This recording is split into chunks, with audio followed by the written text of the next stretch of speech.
In the shadows of Australia's vibrant cities lurks a tale so unnerving it pierced the heart of the nation with a cold, dark fear. This is not just any crime story, this is the chilling account of Tracy Wigginton, a woman embroiled in a macabre fantasy, a woman who declared herself a vampire. In October 1989, the discovery of a brutally murdered man catapulted the Australian public and media into a frenzy. The perpetrator, a 24-year-old woman, Tracy Wigginton, known henceforth as the Lesbian Vampire Killer. Her confession shook the foundations of what seemed to be an ordinary society, revealing a nightmarish underworld of occult practices and a thirst for human blood. As the case unfolded, it became a saga of manipulation, dark secrets, and a crime that would haunt Australia for decades. This story is not just about the act of murder, it's a window into the psyche of a killer and the cultural hysteria that followed. Join us as we delve into the depths of this dark tale, examining how a single crime can ignite the imagination and fears of an entire nation. Tracy Wigginton's journey into darkness can be traced back to a troubled childhood marred by abandonment, abuse, and a search for identity that spiraled into the occult. Born in August 1965 in Rockhampton, Queensland, Tracy's life was disrupted early on. Her parents divorced when she was just an infant, and her mother, unable to cope, left Tracy in the care of her grandparents. This decision would mark the beginning of a tumultuous upbringing.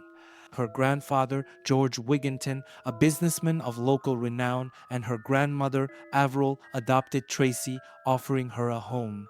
However, beneath the surface of financial stability and normalcy, dark secrets festered. George was not only unfaithful to Avril, but also abusive towards Tracy and her adopted sister Michelle.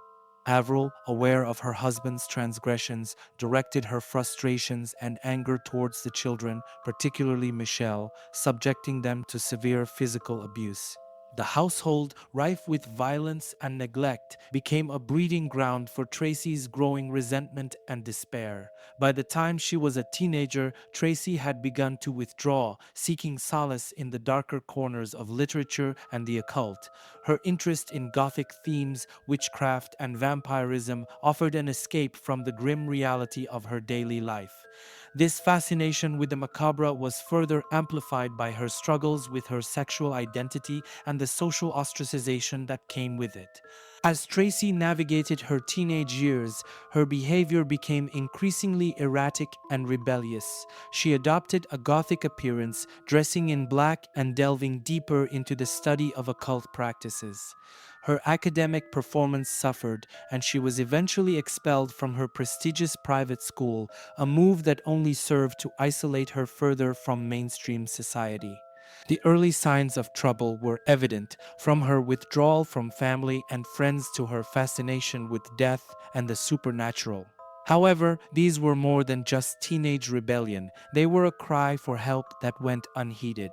Tracy's descent into occult practices was not merely an interest, but a form of coping mechanism, a way to exert control over a life that had been chaotic and painful from the start.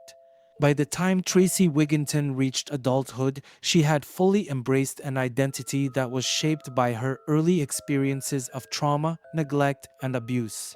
Her belief in her powers and her identification as a vampire were the culmination of years of suffering and an intense desire to escape the realities of her existence.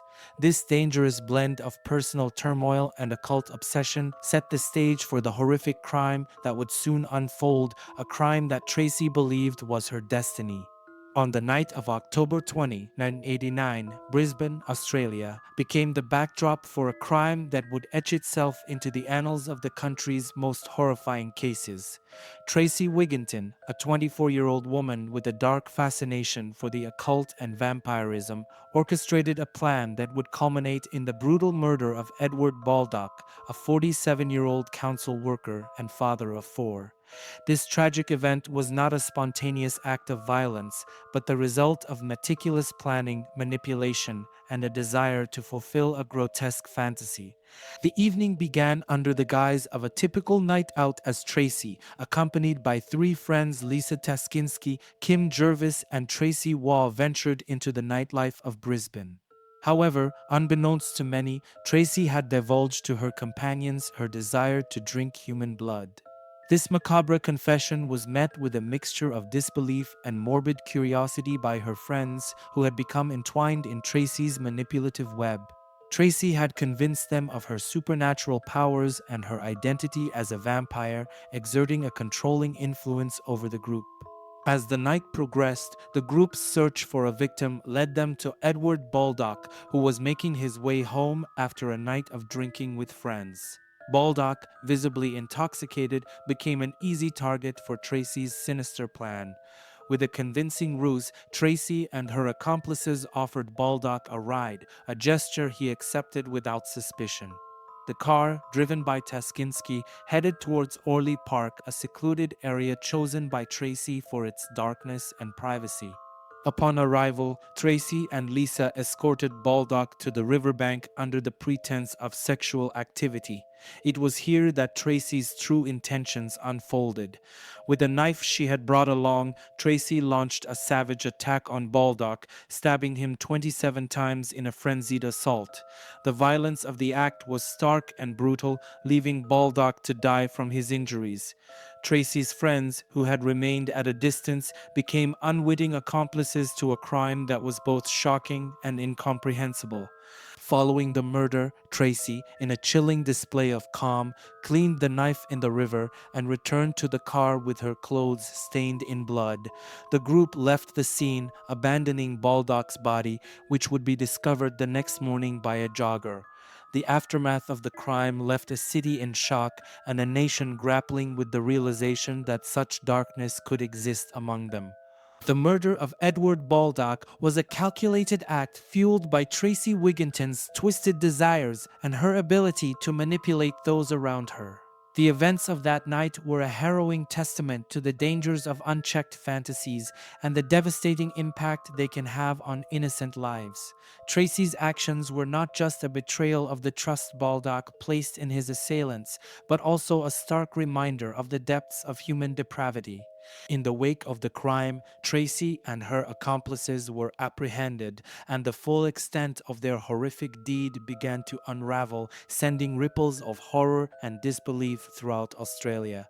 The grim discovery of Edward Baldock's body at Orley Park in the early hours of October 21, 1989, set off an immediate investigation by the Queensland Police. A jogger out for an early morning run stumbled upon the scene, a sight so brutal that it shocked even seasoned investigators. Baldock was found lifeless, his body bearing the marks of a savage attack that left no doubt about the violence he had endured. Near the scene, evidence began to emerge, piecing together the last moments of his life and the cruel intentions of his attackers. Among the critical pieces of evidence was a blood-stained bank card found at the crime scene bearing the name Tracy Wigginton. This seemingly careless mistake by the perpetrators provided investigators with a direct link to the individuals responsible for the murder. The discovery of the card, combined with the forensic evidence collected at the scene, allowed the police to quickly focus their investigation on Tracy and her known associates.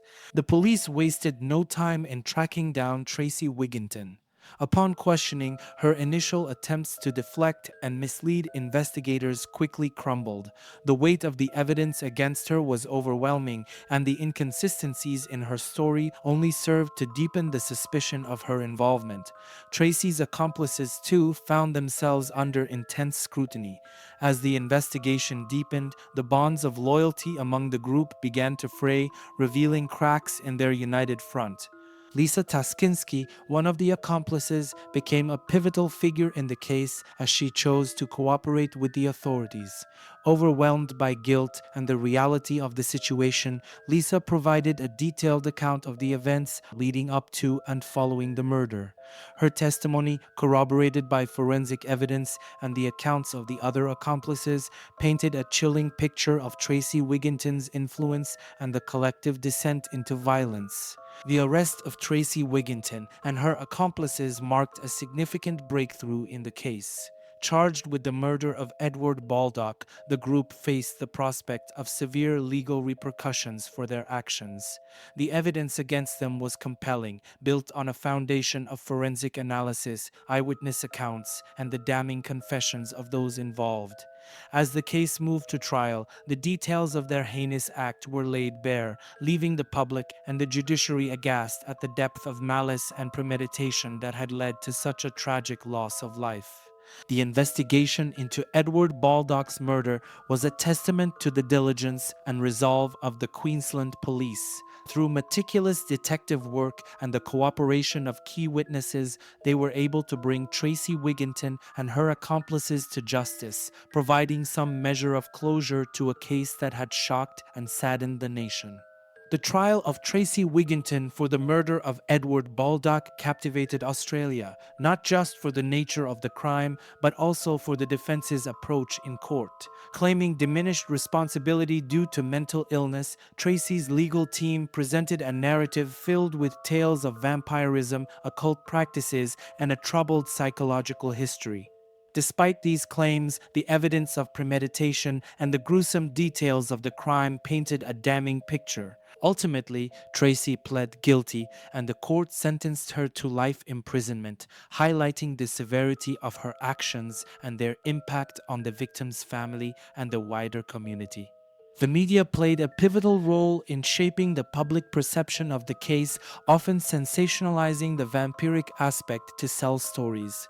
This narrative, while capturing the public's imagination, also obscured the deeper issues at play, including mental health and the complexities of Tracy's life.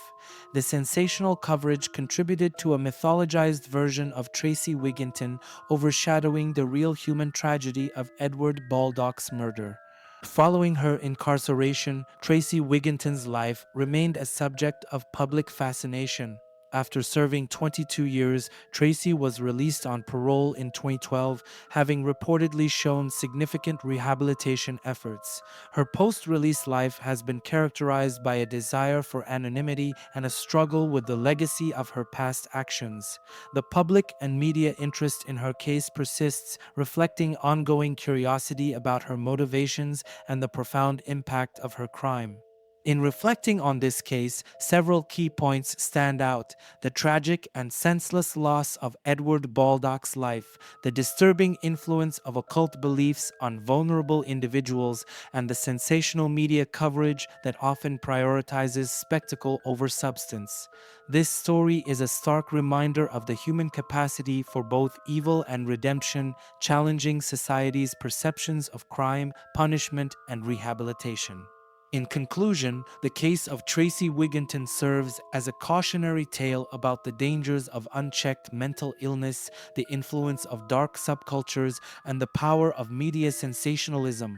It forces us to confront uncomfortable truths about the nature of humanity and the complexities of the criminal mind.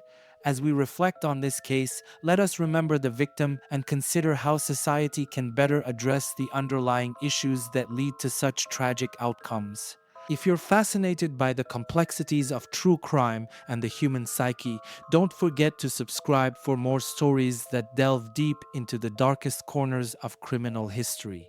Join us as we explore more cases that challenge our understanding of justice, morality, and redemption.